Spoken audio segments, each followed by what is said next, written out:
Hi sir. Hi. ఎలా ఉన్నావు? బాగున్నా సార్. కాకపోతే ఇంకా మందు మానకూడదు అనుకుంటున్నాను సార్. మంచిది. ఓకే. అది నీ ఇష్టం. అది నాకెందుకు చెప్తున్నావు?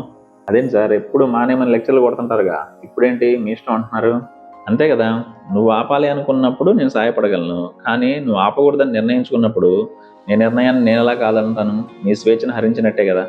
అంతే అంటారా? అంతే కదా.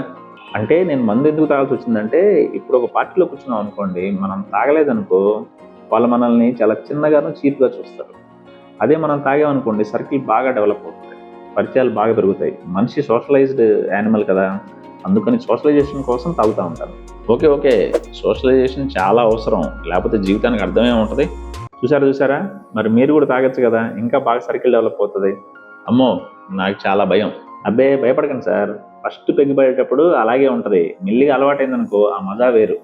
చచ్చా, భయం తాగడానికి కాదు, క్రమశిక్షణ, నిజాయితీ, సమానత్వం, పరిచయాలు, నిష్పక్షపాతం, అంతఃకరణ శుద్ధితో కార్యధర్మం వల్ల భయం. అవును సార్, కరెక్ట్గా చెప్పారు. మందుబాబులు ఇలాగే ఉంటారు. మీరు మందు పడకుండానే భలే మాట్లాడుతున్నారు. ఇప్పుడు లైన్లో పడ్డారు, ఖచ్చితంగా ఒక గుడ్డి పగలాల్సిందే. ఆగాగు, మందుబాబులకి అంత సీన్ లేదు, కానీ నేను చెప్పినవన్నీ నువ్వు తాగే మందుకుంటాయి, అందుకు భయం. అవునా? మందుకా? ఎలా సార్? అయితే చెప్తా విను. ముందు క్రమశిక్షణ. మందు చాలా క్రమశిక్షణ కలిగి ఉంటుంది. అది మెల్లగా కొన్ని రోజులు పోయాక ఏదో కారణాలు వెతికి మన కడుపులోకి దూరేటట్టు చేస్తుంది. ఆ కారణాలు ఆనందం, బాధ, బోరు కొట్టడం. రెండవది చాలా నిజాయితీ కలిగింది. ఎంత ఎక్కువ తాగితే అంత ఎక్కువ ప్రభావం.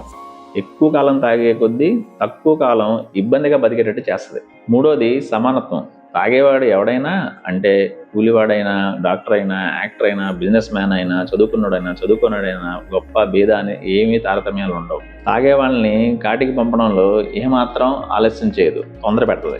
ఇంకా నాలుగోది పరిచయాల విషయానికి వస్తే, దానికి మన ఒంట్లో ఈ ఏరియా ఆ ఏరియా అని ఏం ఉండదు, అన్ని దానివే, అన్ని సుపరిచితమే.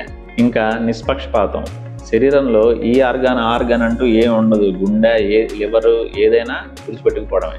ఇక అంతఃకరణ శుద్ధితో కార్యాచరణ, అంటే ఏ దేహాన్నైనా దహించి వేస్తుంది. ఇంత స్ట్రిక్ట్ ఆఫీసర్ తోటి ఎలా పని చేయగలం? ఏదో చూసి చూడనట్టు పోవాలి. కానీ అందుకే నాకు మందు తాగాలంటే భయం కాదు, అవగాహన. అందుకే నేను తాగను. ఇంతకీ తిట్టారా, పొగిడారా? అలా అన్నారేంటి? ఇంకా సర్కిల్ అంటావా?